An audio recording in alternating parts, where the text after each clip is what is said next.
Yes, as Anthony said earlier, the consensus that we often find is that trailing spouses are feeling very vulnerable, and they're also realizing that there's not a lot of resources for them. And one of the things we're hoping Spouses Without Borders provides is a really tight support network on many different levels. I too was a trailing spouse. I moved with my husband and gave up my private practice, sold my beautiful log house, moved down with the kids, and it was an exhilarating, fun time, but there was a huge amount of stress, major issues that often go with a trailing spouse. One of the articles I've been reading recently was looking at the conscientious spouses versus unconscientious spouses. It was Harvard Business Journal. And basically what they were finding was that conscientious spouses significantly contribute to their husbands' or wives' income, different job postings, and job satisfaction, because they're taking care of all the details at home. And therefore, the person who is hired can just do their job. And at 50% significance in, as I mentioned, the job income, different satisfaction and promotions. So this really piqued my interest, because what I find is that the trailing spouse feels inferior. And with this sort of research, it really helps them hopefully learn that they need to honor and respect how much they're contributing to their partner's success, and to learn to be able to value what they're doing at home and with the kids. Another study by the Human Resources Development International, it was actually called Being Dumped In to Sink or Swim. They basically looked at spouse and family adjustment and how that contributed to the overall international assignment success. And obviously, once again, needless to say, it is extremely significant. What they also found in this study was that professional support and social support were the two important things for trailing spouses. So professional support would be trying to help them get a job, and social support is helping them mitigate all the stresses that come with moving to a different country, supporting their spouse. So basically, all this research is really starting to blossom and reach out to trailing spouses who need a lot more support than they're actually getting. All the onus is on the employee, the person who has the posting. And they tend to sometimes, not always on purpose, the family is left to sink or swim. So from a psychological point of view, there's a lot of issues that happen. There's divorce and separation because of the stress. There's burnout, depression, anxiety, substance abuse, overworking, underworking, all sorts of different ways people learn to cope. And I just briefly want to talk a little bit about the fact that knowing what your emotional makeup is extremely important. And what do I mean by that?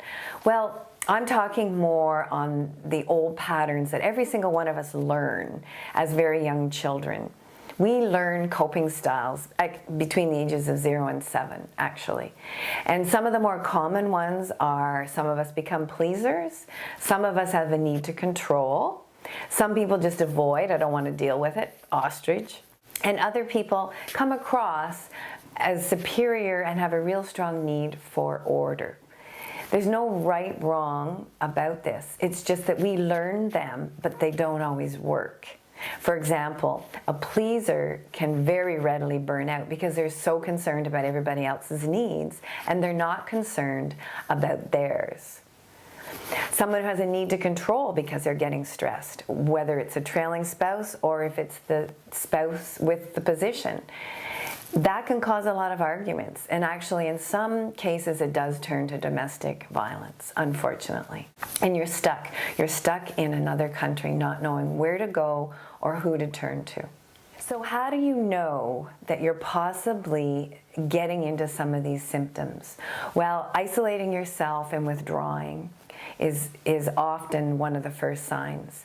Insomnia or oversleeping, very common as well. Substance abuse, alcohol and drugs, difficulty focusing, loss of energy, memory loss. These are all different signs that maybe perhaps you should seek some support, whether it's through a friend or whether it's through counseling. I counsel many people across the ocean, couples who are struggling, people who are dealing with these different issues.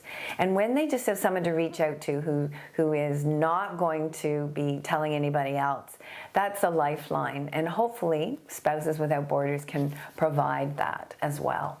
So what are some of the tips for dealing with stress? First, knowledge is power. So as I spoke, know your emotional makeup. Number 2, network. Get involved with people outside of the employee's position. When I was living in a different country, I got involved in a cooperative babysitting club, which was great. I got to meet other moms with other kids, and we would take turns babysitting each other's children. I took courses. Tip number 3 on that note is, what are your innate talents and strengths that you just have?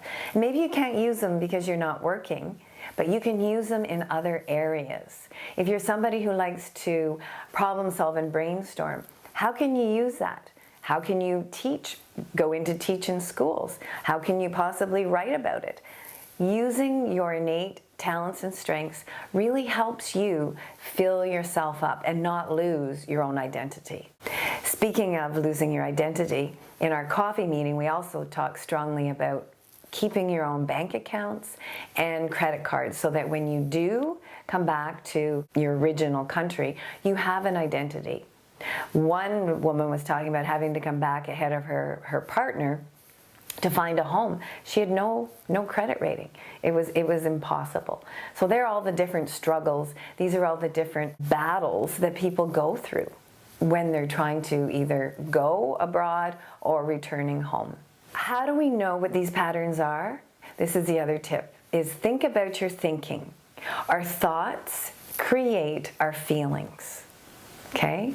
So we create those thoughts. Our mind's job is to think, right? Think, think, think, think, think. So we create these thoughts so we can uncreate them. But first of all, you have to know what they are. So take some time, journal, get to know what some of your negative thinking is that are coming from some of the old patterns and causing you to please or control or avoid, for example. And then the last tip is perspective taking. Learn and teach your children how to see things from a different perspective. For example, if you're a pleaser and you're wanting so much to please your partner, and you also have an expectation that they're going to be extra attentive or extra affectionate to you, and they're not because they're overworking, well, be aware of how you're seeing that situation. For example, I'm thinking of a woman that I worked with. Her husband was supposed to call her at lunch. He didn't call her. So not only was she feeling depressed and isolated, she started to make up all these negative stories of why he wasn't calling. Well, what's a different way to look at it? Okay, what's a different perspective? Well, maybe he lost his cell phone, or maybe he was dragged into a meeting in the last minute and he didn't know. What's the different way of looking at it? Now, the main reason that you do that is so that you can just calm yourself down. And then when you do get to speak to your partner, you can do it in a more assertive way. You can get your point across. This means very much to me. That connection to you every day at lunch is really important. How can we make it work? But when we're emotionally triggered, it doesn't always come across that way. And I'd just like to end on a note about children. And Ike and I are going to be talking about this in a little bit more depth shortly. But the biggest thing I'd like to say with regards to children is they're going to have their own stresses going abroad or going to a different country. And the best thing you can do is listen. We have 2 ears and 1 mouth. The more you can empathize and listen, the easier their transition's going to be. So that's it for now.